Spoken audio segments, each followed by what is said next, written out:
Making Connections wasn't just designed in a lab or designed out of a box. It really was an attempt to work in, invest in, work with, and invest with community in a different way that would elevate all these ideas about strengthening families' connections to work, strengthening their ability to increase their income and gain assets, strengthening their ability to network with their neighbors and actually solve problems together. All, however, harnessed towards the ultimate goal of changing life outcomes for kids. It had a focus on data like Kids Count.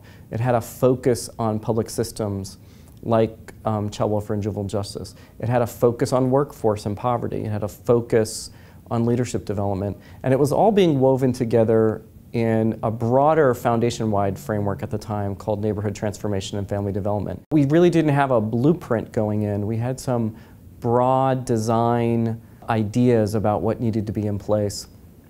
And Making Connections was going to be our feet on the ground, hands dirty, working with community to figure out what would it really take for a funder to engage for a decade with place in community in order to change that trajectory for kids. I'd say about halfway into the initiative, we were much more specific that when we meant outcomes for kids, we did mean that children were healthy and children were better prepared to succeed in school.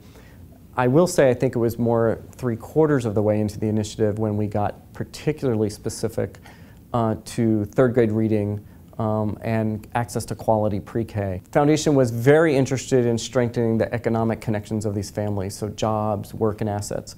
It was very interested in strengthening the social connections for these communities, particularly the peer-to-peer, person-to-person social connection, but also the connections of people in these disinvested neighborhoods with other parts of the city. So I actually feel Making Connections 1 was a bridge between the old community change initiatives that had occurred in the 90s and the newer ones like Promise Neighborhoods, Skillman Foundation's Good Neighborhoods, the California Endowment's Healthy Communities, as well as EOS Foundation in Boston and other place-based and embedded funders.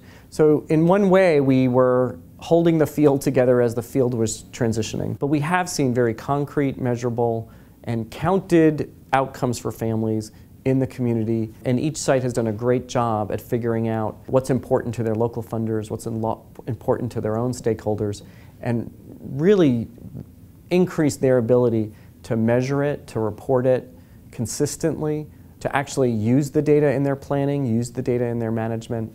And I feel in the sites that are strong today, that's a real good leave behind with a focus on not just broad system change results, but real clear numbers, positive numbers for families.